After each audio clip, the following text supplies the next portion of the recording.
And how about you, Nivie? What do you think your parent like? How do they take what you do? They actually don't know what I do. Yeah, like I've watched them struggle deeply when people ask them what I do, and I think they do a lot of, well, I don't know, like they do something in music, and sometimes they do events, and sometimes this. So, Nivie, what's good? Thank you guys for coming out to SABCO. Yeah. South Asian Arts Festival, hosted by these beautiful producers, Raza Jafri, Nivie, Singh, Rana, Ghose, and we're going to do a little panel right now. And at the end, if you guys have any questions, you can ask. Wow, he's really good. He's really good at this. So please pay attention, or I'm going to quiz you at the end, because that's what my brown parents would do to me. Yeah, true. And you have Asian parents, so...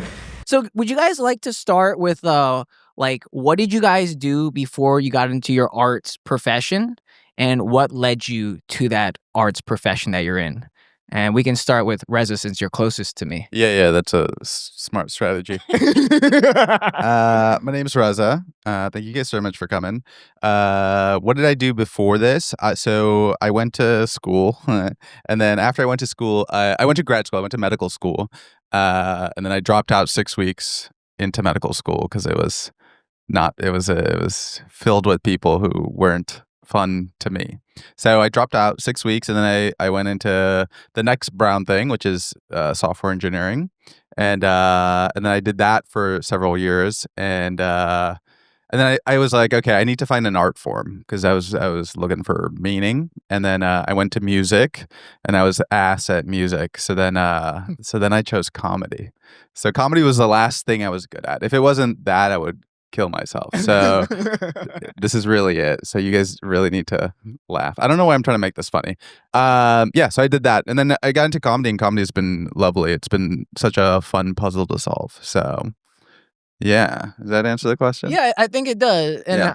how about you, Rana? What did you do before this, and then after? What did you get into? Yeah, I'm trained as an economist. I took that pretty far, up to the point of getting a PhD in it. Oh, so you're a doctor? Yeah, I'm doctor. Oh, my mom would be so proud. But along the way, I stumbled upon a video camera. Mm-hmm. As an economist doing field research in India, I had a mentor, and he suggested documenting these conversations I was having with farmers Okay. in a really rural part of eastern India. And I'd taken photographs since I was a kid. Mhm. My father always had cameras in the house. I grew up with film in the fridge. So it was always part of my life. But I never really imagined it beyond just a beautiful way to capture moments and spend time in a dark room, which I Right. still love. But yeah, over the course of this episode of having a camera in the field, something just happened in my head where I was like, I didn't know that was possible. I was framing like I would frame photographs, but then I had a microphone. Mm-hmm. And then later that year, I went back to Ottawa, which is where I was based for half the year for this tenure that I was. I met somebody who's using Adobe Premiere, which is a video editing suite. And this is 2003. And I had no idea you could do that with like a Pentium 3 or whatever that, Yeah, Like, one old like box, Mhm. And that was it. I felt like I could control time and that it was over. Editing video just became like a thing in my life. Do you remember the first camera that was like in your household? Yeah. So it was a Penticon. It was East German company Mhm. that then after the Second World War started manufacturing to scale. They don't exist anymore. Is it big? No, it's like a 35 millimeter camera, Okay. Oh, so this is not like a camcorder. This is actually like a camera.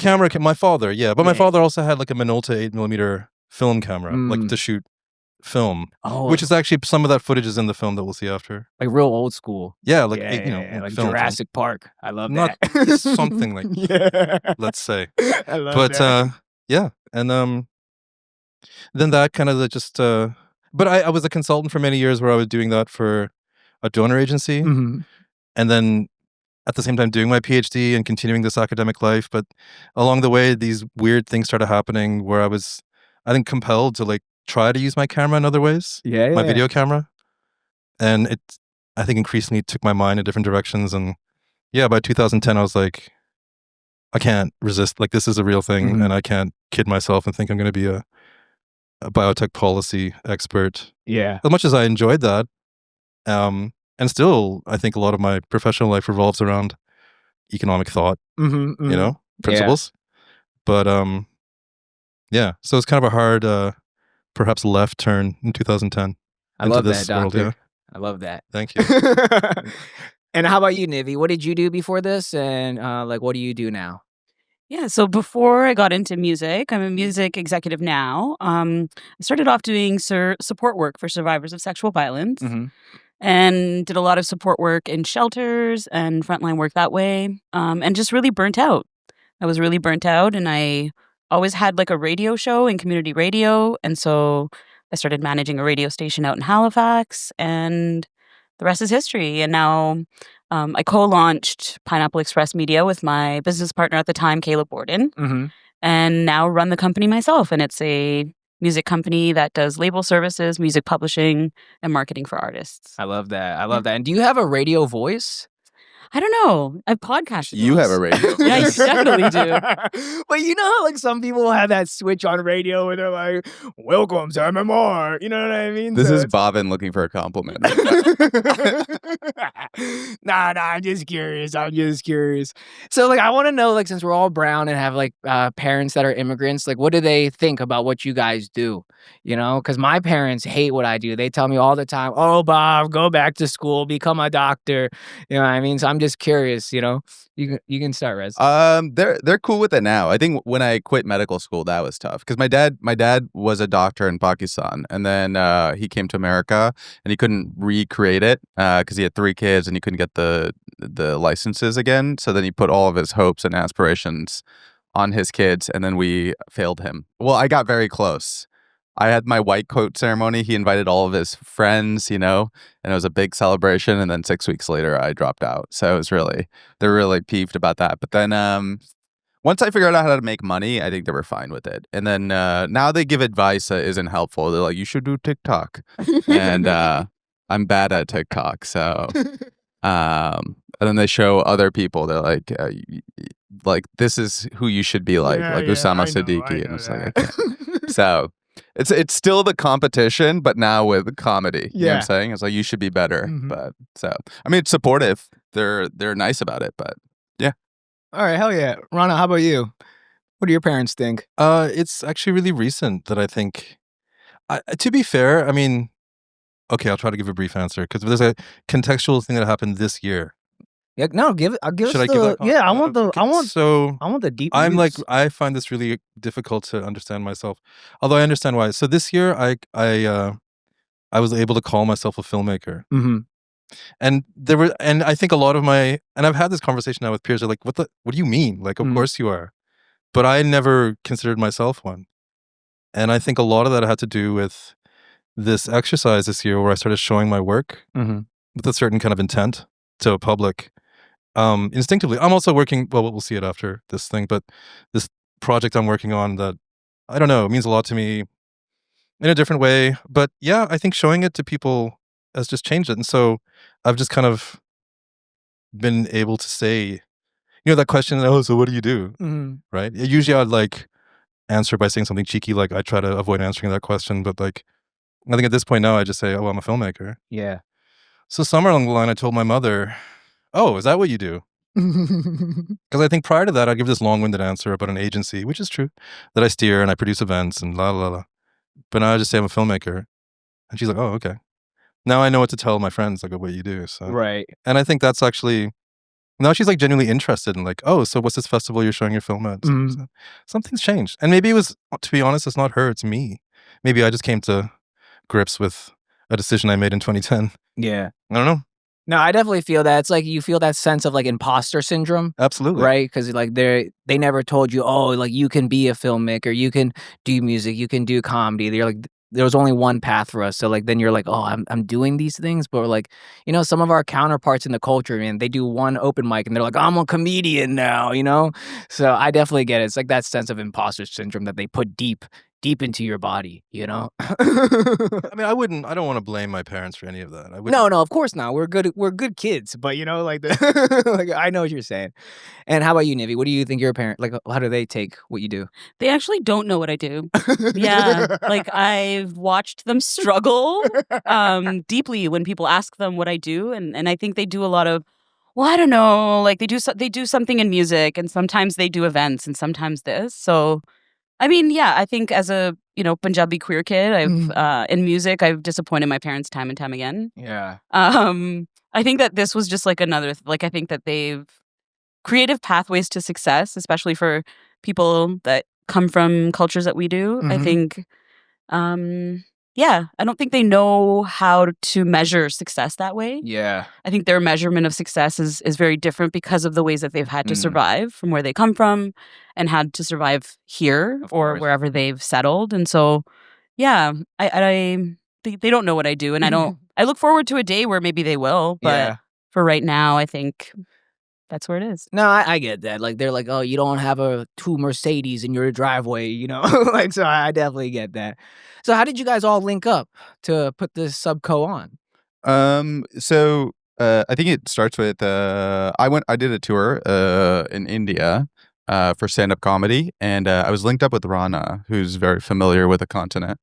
Not all of it, but some parts of the continent, and he helped document my first time in India doing stand-up comedy, and we had such a great time. And he produces a lot of music events, and he connected me with a lot of musicians. And we did this particular show in Goa, which was half comedy, half music, and it was a lovely experience. And I met a lot of great. For me also. What's that? It was new for me also, that one. Oh yeah.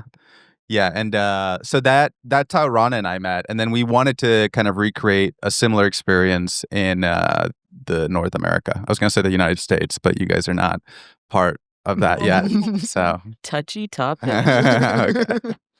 So yeah, and then Rana introduced me to Nivie, and then it's just been a perfect matchup of different areas of expertise. So yeah, I met Nivie in Halifax in 2018. I was home for an extended amount of time. Broke a heel, actually. So I had to, whatever. So, but yeah, I was like exploring Halifax as a place to like do stuff, and I think we just met. And then when you asked me about doing a show in Toronto, I was like, well, I don't really know where, how, but I said, I think I know somebody who might. So yeah, here we are. Yeah, I remember getting a call. I had just finished marketing for Departure, which is used to be Canadian Music Week and now is Departure. And they had just integrated comedy into their lineup. And so when I got the call from Rana being, with this idea, it just blew my mind because I was like, right, I just like marketed this whole festival. It was something I had been thinking about for a long time. Right. And so it was like right timing, right place at the right time. With the right people. Yeah, With the right people, get that. yeah. So like what are some like difficulties you've had kind of leading this whole charge? Because you're kind of, you're the top dog here. I think some of the challenges honestly have been trying to connect with community. I think that's I think South Asian cultures, because we're not homogenous, we're not like one group of people with the same experiences, histories, cultures, food. There's a lot of different kinds of programming that happens in the city of Toronto. But something like SABCO, where we're bringing all of that together, is a very new idea or new concept for the city, I think, or for arts. Or maybe it isn't new and it's happened before and it's resurfacing again. Okay. Because during the process, we we wanted to invoke thought. And so there was our tagline of, is this the first South Asian Arts Festival? Yeah. We got a lot of emails and messages letting us know about Desh Pradesh, which was a queer South Asian arts festival that existed in the 90s and did a wonderful job at connecting with community. And so it really allowed us to learn more about who was doing this programming, who is, how did that land, and when did it stop? So I think SABCO, although it's not like a new concept, I think we are picking up the torch in a way of where it was left. Yeah. And where this sort of like camaraderie was left years ago. And I think it's like us kind of picking that up and running with it. Okay. Yeah, or not. I mean, also maybe what we're doing is actually just more embedded in this weird point in time where we find ourselves where, in my observation, South Asian culture globally is being reassessed. What do you quickly. mean in that way? I think it actually starts with comedy, in my opinion. I think it started with what's his name? Russell Peters. Thank you. Yeah. I do. I really think that when early days of YouTube in 2007, when those somebody gonna get a hurt real bad, you know that Somebody video? going to get the Yeah. heart. Yeah, I think like suddenly that I mean, I don't know. I don't know if you talked about this, but Yeah, he was. We used to be outside of the mosque instead of being inside listening to Russell Peters. And so he was like very influential. And then I opened for him, and it was very interesting, his career trajectory. And yeah, I mean, it just showed that you can do it, you know. And then Aziz was also very. So because all of Russell that- felt old. Yeah. You know, he felt like from the last generation. And yeah. Well, that's the thing. But if that was a catalyst, then a number of things started happening after that throughout the noughties. Sorry, throughout the tens, right? And then I think somewhere along the line, and this is maybe my economic mind, but I really feel, I think I was going to say Hollywood, but maybe more actually Netflix, because we're in 2025. Started realizing there's a huge demographic of Indians who earn twice the median income in the US. Why are we not catering to that demographic with all this disposable income, which is either gross or just the way things work in these Yeah. industries? You know what I mean? And I think suddenly a lot of money was kind of being funneled to people to make, I'll say, content Right. to that audience. And I find this year in particular has been quite nuts. We were talking about Zoran. Cat's Eye, this like K-pop group, and one of the members who's of Tamil extraction, who's kind of been like, not the face of it, but has been wildly popular on Instagram. And of course, yeah, Mamdani, what happened in New York. And I just think that like there's this weird moment where so on the one hand, there's that, but then on the other, there's like intense xenophobia and outright racism online, Yeah. which has just kind of been this verdant landscape of hatred with, keyboard warriors being able to say whatever they like. And then also the algorithm rewarding like the most kind of unhygienic examples of eating food in India. And Yeah. we've all seen these things, right? So it's like one or the other. And it's just confusing. But as an observer, if I can step back, fascinating. So for me, like this is a chapter in that, but more amongst like younger or, established, depending, but creatively inclined South Asians who maybe don't necessarily fit. I think there's like a need for that. And again, if I were to look at numbers, I mean, people who don't fit amongst a quarter of humanity is still a sizable number of people. Yeah. So for me, that was something I wanted to, and also do it in North America. I've been based in India on and off for the past 25 years, but I was really curious as to what this would look like here. Oh, I Like see. I was born here, I grew up here, so. Yeah. Yeah. So you all like put on your own versions of like festivals, I would say. You know what I mean? So like what do you guys get out of that when you guys like when you're doing Brown Noise and all that, you're working with all these other artists. You like worked with like 600 musicians or whatever. You know what I mean? So like why do you like to collaborate with everybody like that? Like what do you get out of it? Because like there's some people that roll like solo dolo, I'm in it for myself, where you guys are I mean, making I can speak. Sorry to cut you No, off. I was saying, can, yeah. No, go. And I was going to say, you guys are making a stand to actually collaborate with everyone. So, like, what? Well, drives so that? I run a show called Brown Noise, which is a stand-up comedy show, which is South Asians and Arabs and Persian people, and then for that particular audience, and it's been really fun. It's honest. So I have a comedy club in Austin, Texas, which is where I'm from. And we just started that as like an experiment, and then we started doing it all over the country. We've done it in like 15 cities now, in Canada and the United States, and they've like mostly sold out. It's been really the audiences are amazing, but also one of the best pieces of it is meeting other artists. And so that's actually how I met Rana. I met a comedian from Boston who is incredibly funny, and then he was like, wait, we should do an India tour.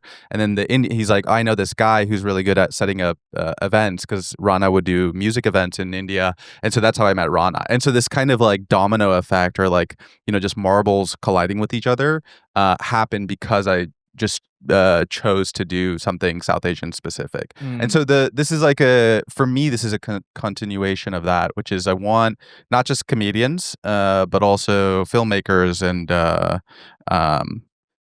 what's the other group we're doing? Musicians. And I want to meet, I like meeting people that are weird. And so that's the main intention. Yeah. I think like for me, it's like I often recognize how remarkable it is to be surrounded by people who just inspire me Mm-hmm. to take risks. Right, And if I create an environment where they feel comfortable to take risks, and I see that, I can't help but like also bring it back to myself. Mm-hmm. Maybe that's very self-centric and indulgent. Oh, we all need a little inspiration. Yeah, it's like it suits me. It just suits me as far as a way to spend my time. Right. I got that. And how about you, Nivie? Yeah, for me, a lot of my work, I think it's always making sense of sort of what it means to be a settler here on Turtle Island. And I think for me, a lot of that collaboration and that cultural exchange is trying to make sense of that and learning, evolving, and collaborating to archive work to make sure people know that, people existed and they created this music so that can live on forever. Right. And then also, I think just to, collaborate and evolve as people, right? Yeah. And make sense of the world. I think that's what it is for me. I love that. I love that. And, like, we've always been, like, with all of our brownness, been, like, told, like, to live in the moment, all that good jazz. But, like, where do you guys see SABCO going if you could think, like, 5-10 years ahead?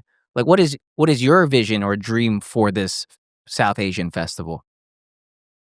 I would love to see more artistic disciplines in the system. I would love to see something like South by Southwest, which is you have music and art and film, and then it's also combined with commerce.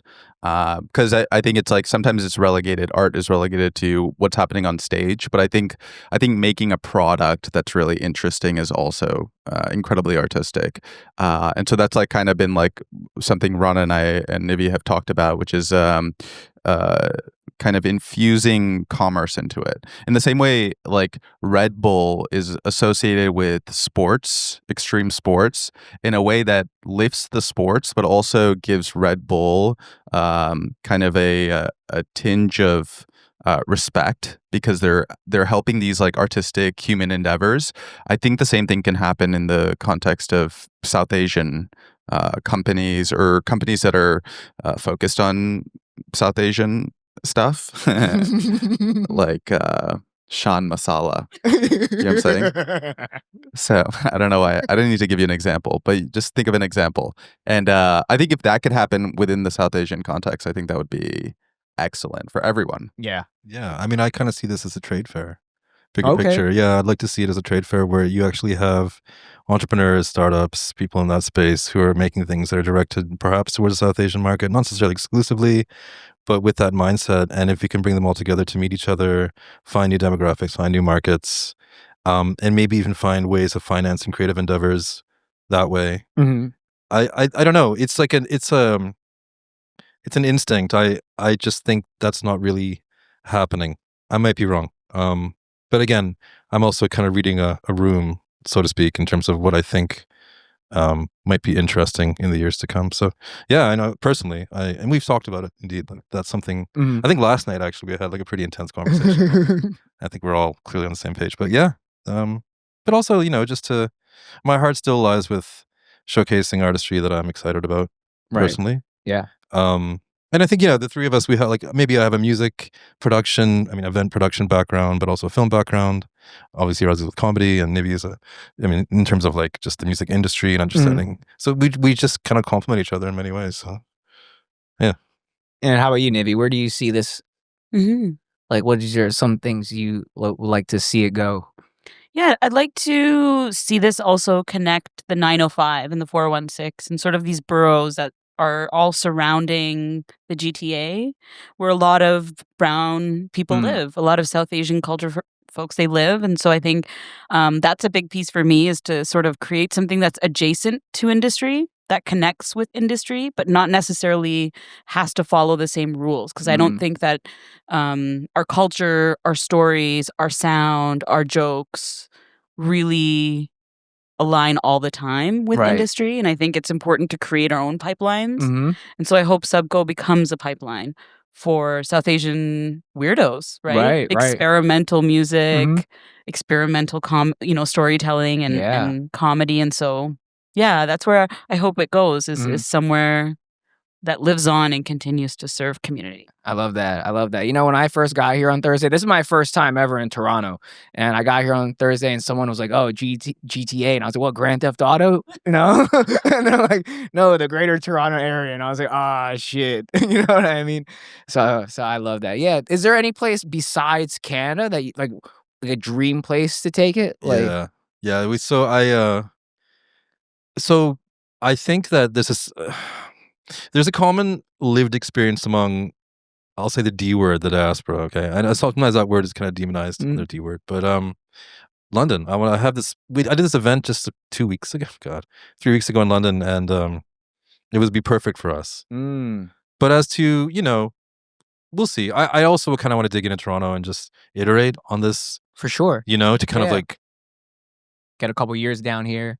Yeah, I mean, I feel like in the immediate future, like next year, for instance, I'd like to do, but I don't want to get ahead of myself either in terms of letting the cat out the bag. But yeah. Yeah.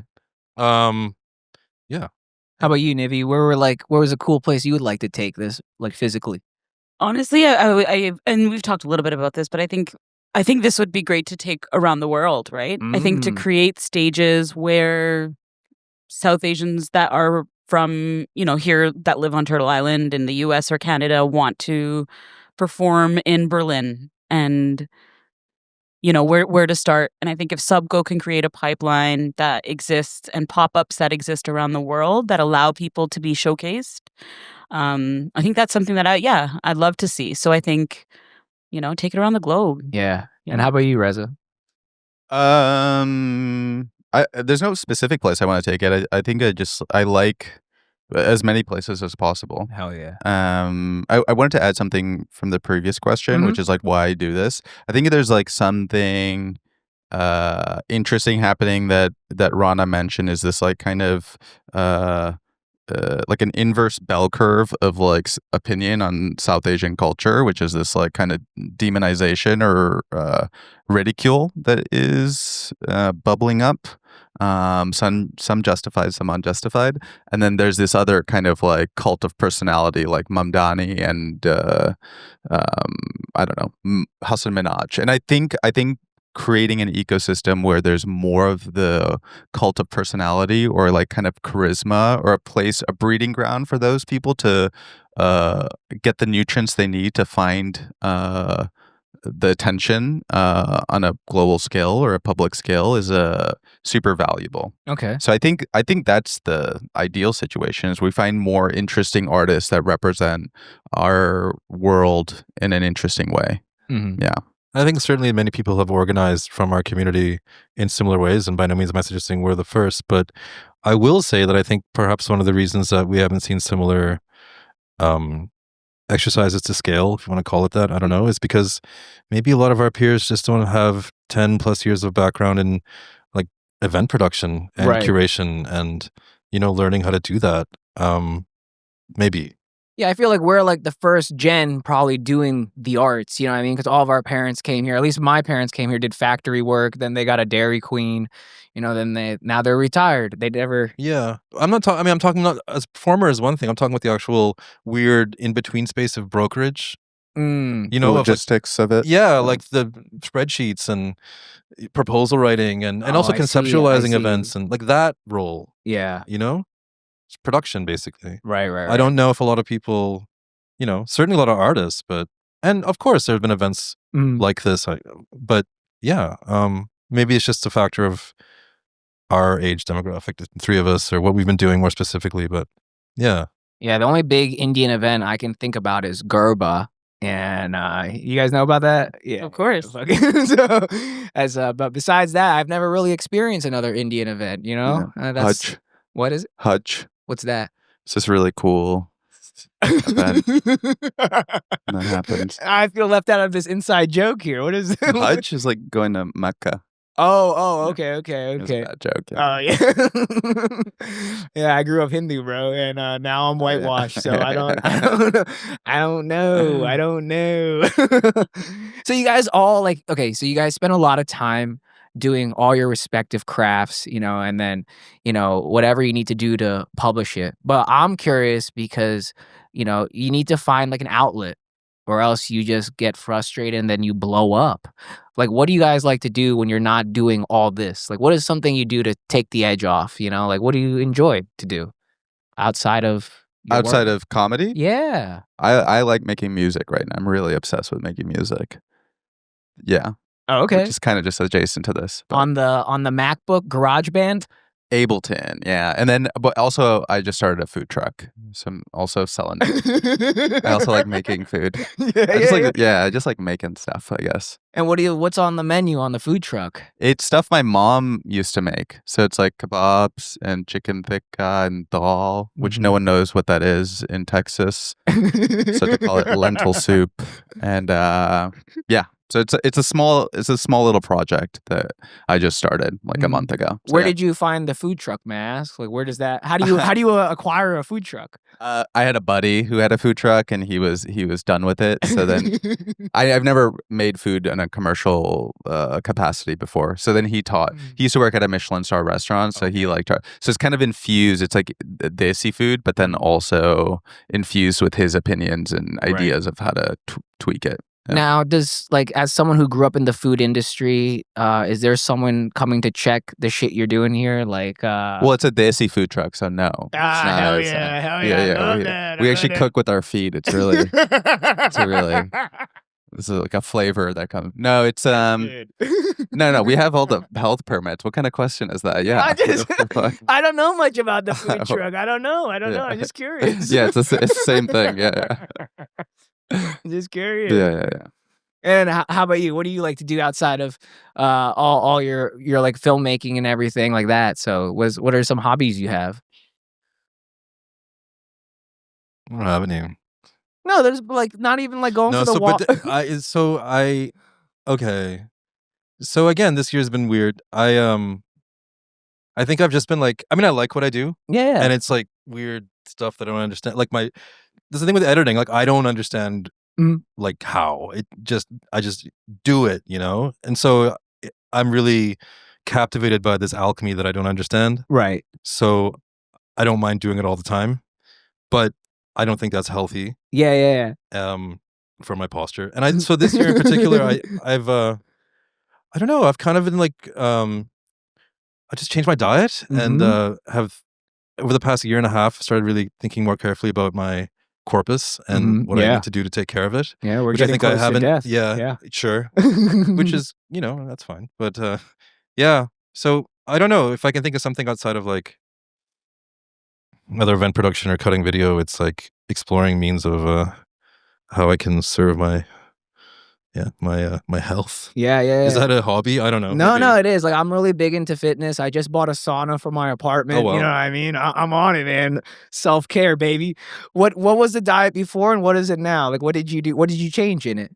My diet? Yeah, like, well, yeah. What did you cut out? Typically, it's a work in progress because I've been on the road a lot this year, and it's really hard to maintain my dietary preferences when I'm traveling. I get it. I don't have like my kitchen or my blender. I don't have like a bag of flaxseed or whatever, I don't have those. And I can do all that, but it's like, it takes a lot of effort. So it's on me. Right. I mean, just do it. You making mad smoothies? Is that what you're doing with that blender? Generally, yeah, that's a lot of that's happening. Yeah. Oh, I love that. Yeah, I like stopped eating rice, which is, for sacrilege. Right. But I don't know. And bread, so no roti. Okay. Oh, what? Oh, man. But it's okay. I don't miss it. Okay. So things like that. Yeah. All right. That's fair. One recommendation, watermelon. Oh, yeah? Watermelon, man. Malone. It keeps you so healthy and hydrated. I start every morning with a watermelon smoothie. A little bit of turmeric, cayenne pepper, creatine, protein. You live in Jamaica? What kind of diet is that? Nah, dude, in the summertime, summer and winter time, just year round, I'm buying watermelon. Wow. Yeah, that's what I spend my money on is fruits. That's crazy.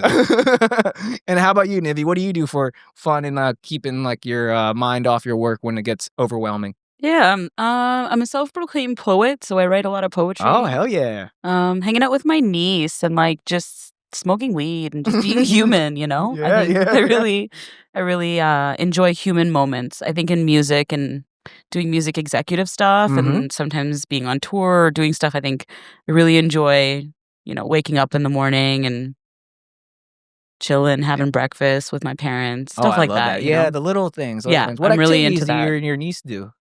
Sorry? What activities do you and your niece do? Oh, we do a lot. Yeah, she's really into art, so we Uh-huh. paint a lot and create. She's really crafty, so she's 10 now, so she's making a lot of like bracelets and jewelry and Oh, love yeah, that. so we do a lot of that together. Little entrepreneur. Right? Yeah. Starting them, yeah. And what's your favorite way to smoke weed?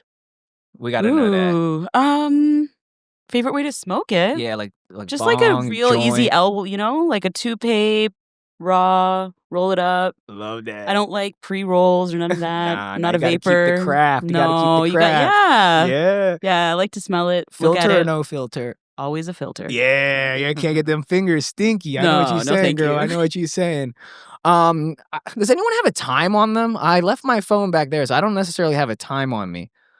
6? Okay, so let's wrap this up. Yeah. Thanks for watching this, guys. Thank I you. hope you guys learned a lot. You know what I mean? And, Ask any questions? do you guys have any questions for them? Anybody would like to ask something? You don't have to. No one's gonna force you. But if you have a question, this would be the time. All right. All right, guys. Oh, okay. Go ahead. You want to say it into this microphone? What would you say? No, what would your younger self say to you, or even just vice versa? Like, I wanted to, boycott McDonald's, but I wanted to work at McDonald's when I was like younger because I'm like, I love the fries and I wanted to be like a post woman too. And now I'm none of those things. But yeah, I don't know if that's even a clear, coherent answer, or a question. Yeah, that's good. It is. I actually have thought about this a lot, so I think I'm gonna go first. But I think I just tell myself that like everything's gonna be okay. You're gonna make it. Just enjoy the moments. I think as creative brown people, I've spent a lot of time feeling shame of what I do, not understanding how to get to where I want to go, not having predecessors to look up to. So I think, yeah, just letting myself, like, it's going to be okay, man. Just keep going.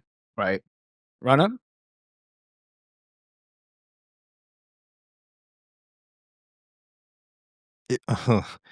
I don't know. Maybe it's a too pragmatic an answer, but I don't think I could have estimated what my capacities were unless I made some decisions to explore without having any idea what I was going to find. Mm-hmm. Is that vague? I don't really know if I can imagine that question and consider it valid. I'm sorry. I don't know. I don't really know if there's a way to answer that question. Right. I'm if I was going to be hard on myself Mm-hmm. and submit to self-loathing and regret, perhaps I would have a. But I don't really know if that's a valuable use of my time.